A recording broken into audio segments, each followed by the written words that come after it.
celui d'Henri Dunant. Ce Genevois de 31 ans qui, avec 4 de ses concitoyens, avait entrepris voici 100 ans de faire partager au monde l'horreur que lui avait inspiré sur le champ de bataille de Solferino les souffrances de 40 000 blessés. Dès 1863, leur initiative s'était traduite par la création du Comité international de secours aux militaires blessés.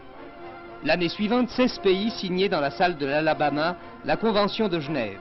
Et le premier ordre de mission porte la date de mars 1864. La guerre de 70, le siège de Paris virent la Croix-Rouge multiplier ses tâches humanitaires qui n'ont cessé de s'étendre dans le monde entier.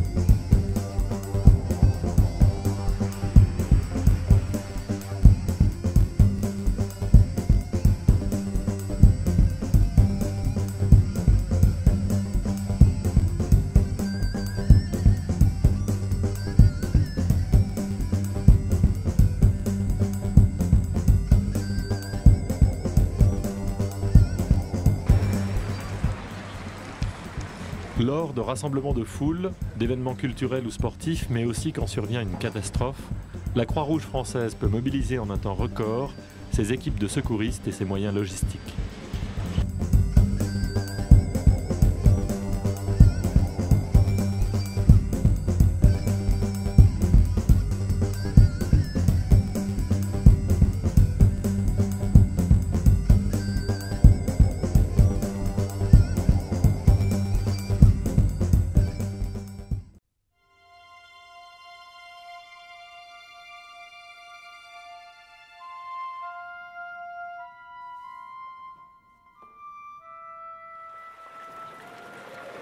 En juin 1859, un cabriolet traverse le nord de l'Italie sur des routes cahotantes.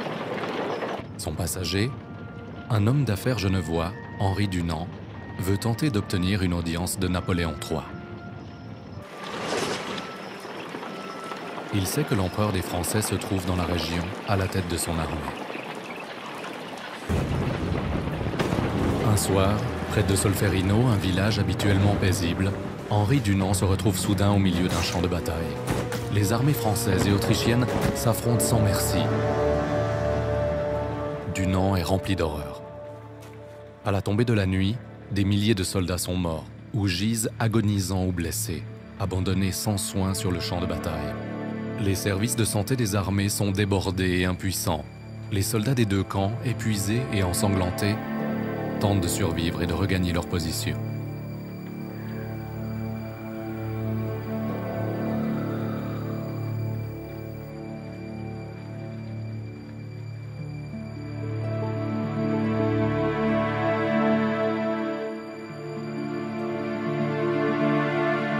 Henri Dunant oublie tous ses projets. Il faut organiser les secours, de toute urgence. Il improvise un hôpital de fortune dans l'église du village. Les mourants et les blessés y seront recueillis et soignés dans le calme. Les femmes du village et d'autres habitants lui viennent en aide. Tous soignent les soldats français et autrichiens sans aucune distinction de nationalité. Ils écrivent même les lettres d'adieu des mourants à leur famille.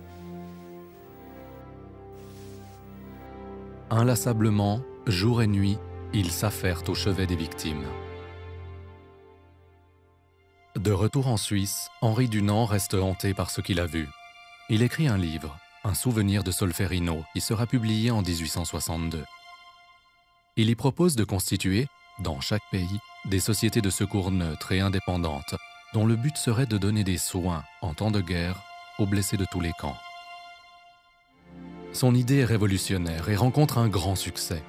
Peu après, avec le soutien de 4 concitoyens, Henri Dunant fonde le Comité international de la Croix-Rouge, le CICR. En 1864, une conférence diplomatique internationale est réunie à Genève. Elle aboutit à l'adoption de la première convention de Genève, qui protège les militaires blessés et leur permet d'être secourus en toute neutralité.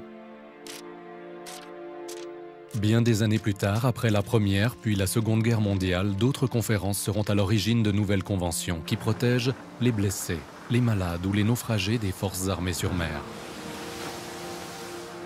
Les prisonniers de guerre.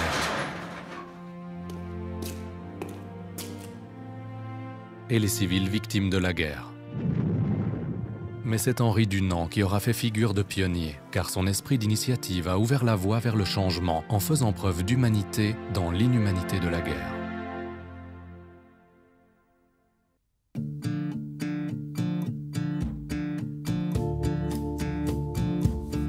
Aujourd'hui, près de 200 États sont signataires des conventions de Genève, élément central du droit international humanitaire. Le CICR, resté le gardien de ces conventions, s'emploie à promouvoir ce droit et met tout en œuvre pour protéger, sans discrimination, la vie et la dignité des victimes de conflits armés.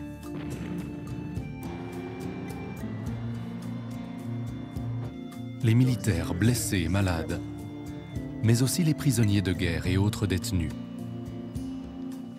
que le CICR visite régulièrement et dont il s'efforce de garantir la sécurité et le respect de la dignité en maintenant des contacts permanents avec les autorités. Les civils directement victimes des conflits armés, mais également les hommes, femmes et enfants, qui en raison de la guerre sont privés des biens de première nécessité, comme l'eau, la nourriture, les soins de santé, les abris et les vêtements. Le CICR, en coopération avec les sociétés nationales de la Croix-Rouge et du Croissant-Rouge, s'efforce en outre de rétablir le contact entre les membres des familles dispersées et de les réunir.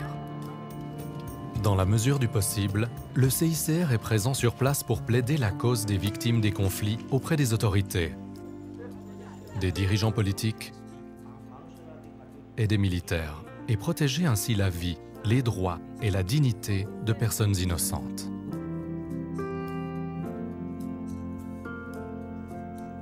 Il existe aujourd'hui plus de 180 sociétés nationales de la Croix-Rouge et du Croissant-Rouge dans le monde. Elles interviennent lorsqu'un conflit armé éclate dans leur région, mais mènent aussi bien d'autres activités indispensables en temps de paix pour venir en aide aux plus vulnérables. Les sociétés nationales sont surtout actives dans 4 domaines principaux. Intervention en cas de catastrophe, préparation aux catastrophes, services de santé communautaire et premiers secours,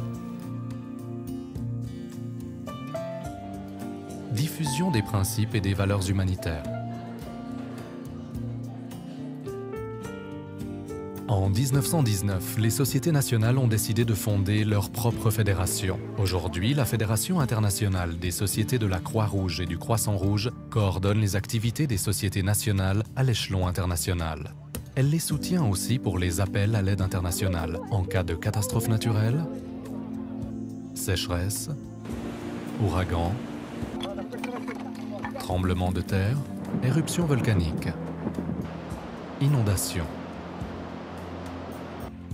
mais aussi dans d'autres situations d'urgence, telles que mouvements de population ou crises socio-économiques. La Fédération a en outre pour mandat de renforcer les capacités des sociétés nationales afin de les rendre plus efficaces dans leur action. Aujourd'hui, des millions de collaborateurs et de volontaires de la Croix-Rouge et du Croissant-Rouge contribuent, chaque jour, à atténuer la peur et la faim, et à répondre aux besoins des plus vulnérables, mettant ainsi en pratique la grande idée d'Henri Dunant.